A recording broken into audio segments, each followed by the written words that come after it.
Okay, thank you, East Wind. Let's give a big round of applause to East Wind.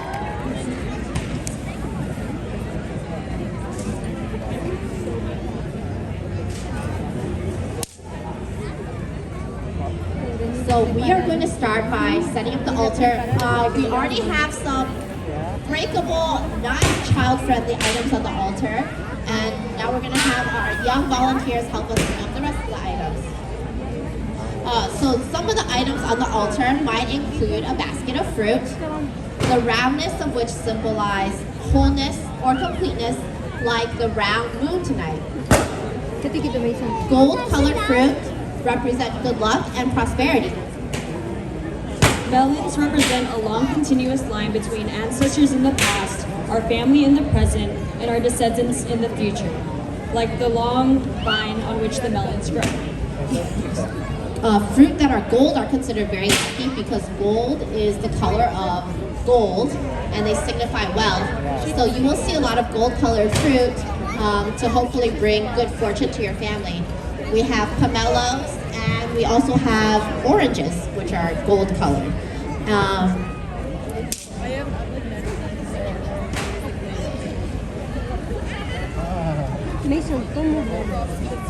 And then traditionally, this would be set up at households, just to bring in good fortune and also to signify for our ancestors, like we're setting this for you, just to honor them, and then to hopefully in our future follow in their footsteps of a good life and a good, prosperous afterlife, I guess, if that's what you all believe in.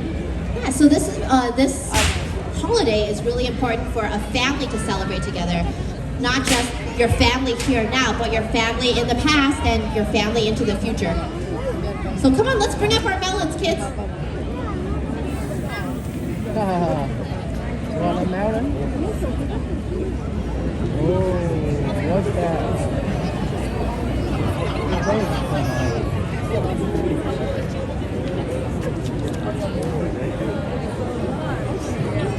Thank you. Pears are another fruit that we might see. So the word for pear in Chinese sounds like separation. And normally you would not want to give someone a pear because it's like, I'm giving you the gift of separation.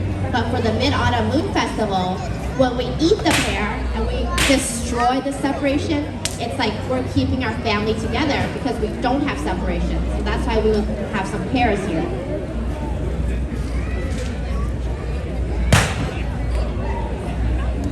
And then next we have apples, traditionally you see. Apples signifies peace, and then having apples and enjoying them is kind of just like a wish for a peaceful year, and then to bring peace and harmony within your family. And for today's instance, for community.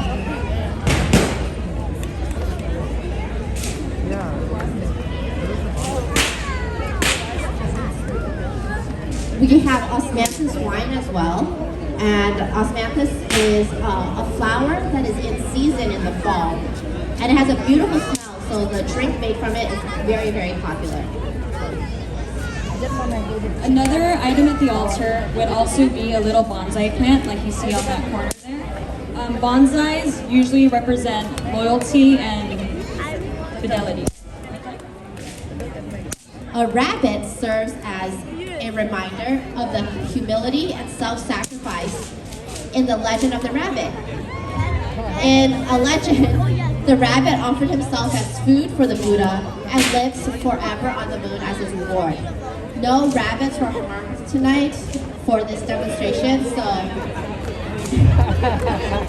this is your rabbit. And then next, as our main item on the table, would be our 13 mooncakes. One for each of the months in the lunar year is placed on the altar. Mooncakes are made to be round like the moon, and there are many kinds of fillings. One of the most popular is filled with lotus seed and then duck yolk egg, which is in the center. Some mooncakes come with 2, which also means like double the luck if you get 2 in your mooncake. There's another legend about the mooncake. In the Yuan Dynasty, there were spies that would hide messages in the mooncake and then send those messages around town. And nobody would know because it was inside a mooncake. And eventually, the spies, the rebels that sent the messages around the mooncakes, they actually started a rebellion and took over China. So, you know, mooncakes played a critical political role in that era. As part of the Moon Festival, we would also light incense. So, in many cultures, incense is used when we're doing offerings because it is thought that the smoke rising up from the incense will carry your wishes, will carry your prayers to the gods. Lastly, tea is brought to the altar and poured. Everyone raises their cup as a toast and bows 3 times to the moons and drinks the ceremonial tea. So thank you everybody for taking a part in the Moon Festival ritual with us. Does anybody have any questions? If you have any questions, you can come up here and ask them, and then we'll do our best to answer.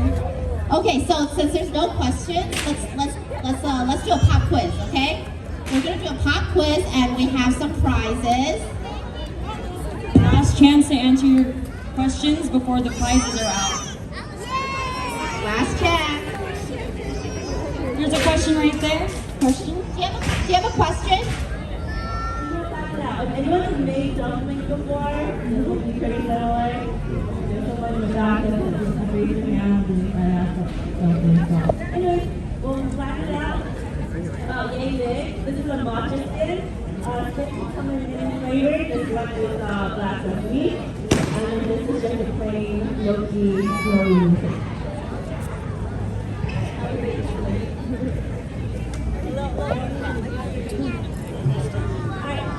So for our filling, you can really fill it with anything you want. Today I prepared a black sesame filling. And we have a red bean filling as well.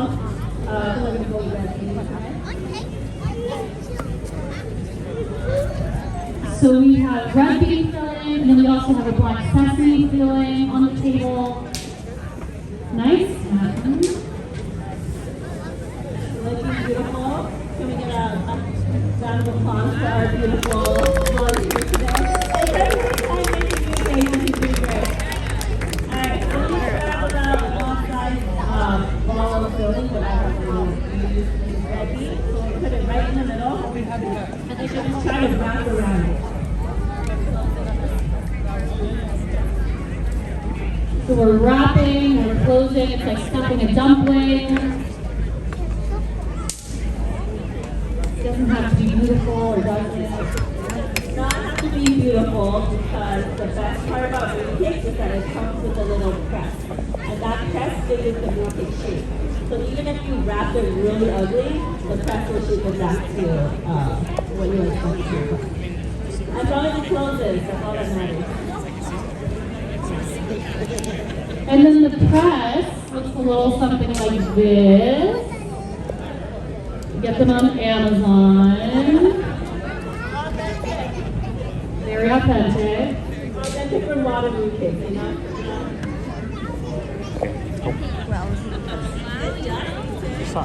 You want to see the next one? Alright, after you wrap it up, it'll just be a green tea wrapped red bean mochi. This is the phase right before you wrap it. This is my wrap. So you gotta make sure it closes. So when you press it and it's not closed, it'll just gush out. Alright, so after you wrap it, you'll dust it with a little bit of cooked gluten rice flour. What this does is it prevents it from sticking to the mooncake mold. So just a little bit, and I'll kind of wrap one. I'll have this beautifully wrapped with Catherine.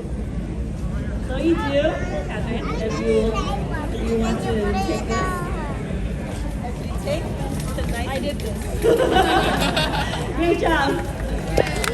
Take the nice round side. Take it round side and put it straight into the mold. And then you press it. Yeah, it's gonna make it a little skinnier. Sometimes a little chunky. Stick it straight in, make sure it's flat. Put it again on a flat surface. So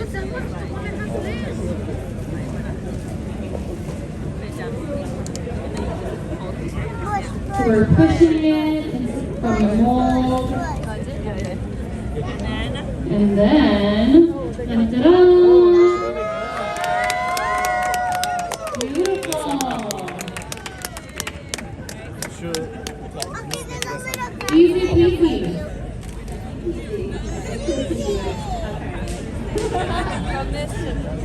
Wow. Do you have to put it? Well, thank you, Anna. Thank you, Kat. I don't think That is so. the mochi mooncake. And now I think we're going No, to you move don't on have to to. a more traditional Southern style mooncake. I'm going to ask everyone to take 5 steps back because this one it gets a little wild, okay?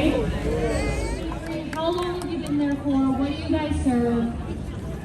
I've been in same location for over 40 years, and beside the mooncake, we actually sell mooncake every single day, not just the mooncake festival, because our customer kind of like sometimes have mooncake with coffee, daytime, nighttime, whatever. So just fulfilling our duty, so we make mooncake every single day. Yeah. So it doesn't have to be the Mid-Autumn Moon Festival for a mooncake. Not at Wonder Bakery at least. Yeah, we've been on for over 40 years, long time. So we've been doing this over 40 years too. But not really over 40 years. I'm still young, you know. So can you tell us about what you've brought today, what these wood things are, and how you sort of prepare what's on the table? There's several kinds of mooncake. The most popular one is the lotus seed, and then the red bean, and then the green bean, and five nuts, all different kind of nuts. Just guys really like the nuts, you know. I like the nuts. It's really good. And some people they like black dates, but we don't make black day anymore. It's not as popular. So mainly right now we make a lot is the lotus and also the red bean, either with 1 egg or 2 eggs. Before we make 3 eggs and 4 eggs, and it seems like people getting more healthy. They really want to try 1 or 2 eggs, so we make a lot of 1 or 2 eggs. So today we have demonstration for red bean and also the lotus bean. And the most popular is really the lotus bean traditionally from the lotus seed. It tastes really good, but people also like red bean. Give you a lot of protein, a lot of calorie, a lot of energy. So it's good protein.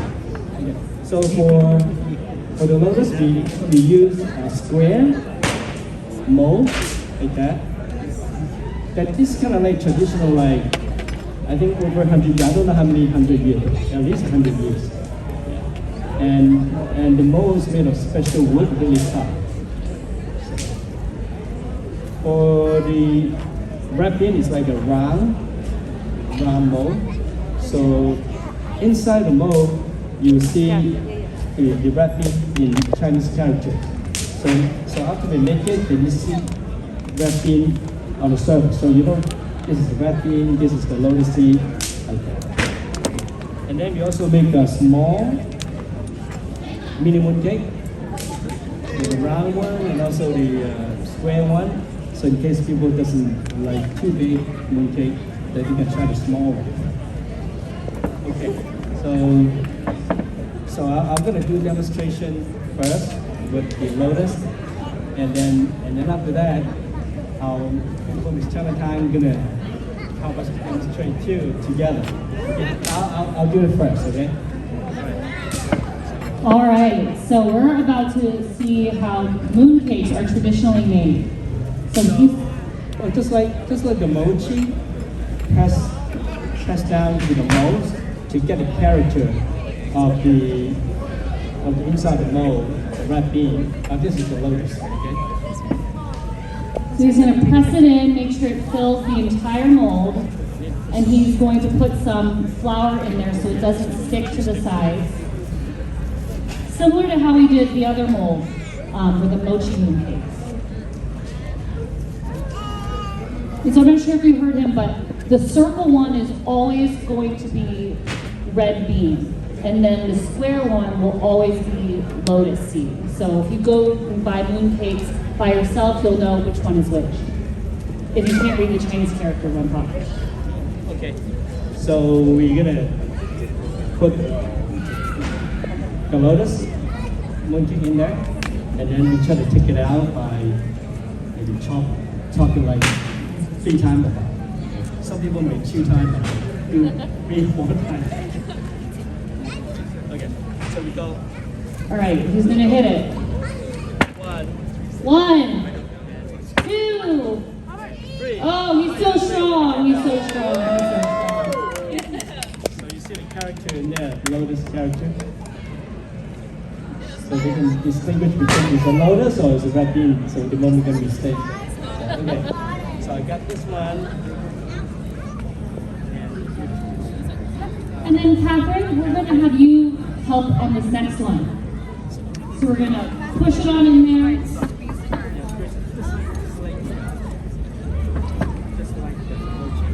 Lightly press it in, and then maybe we can have the audience help us counter in. So when she hits it, we'll go 1. Second time, 2. All right, are we ready? Okay. Okay, 3, 2, 1. 1, 3, 2, 1. 2, We're going. 3, Oh, 4. We're going. 4. We're learning on the fly right here. 5. Hey! Oh, it's our first time traditional mooncake making, right? Not bad. All right, so you guys are able to go to Wonder Bakery, try some of the mooncakes. They sell them every single day. It does not have to be. Oh, they're sold out? Oh, okay. Well, lucky you guys. We're going to have a single file line. We're going to do this as organized as we possibly can. My friend right here, can we put our hands up? Hands up. One single file line behind him, and everyone's going to be able to try.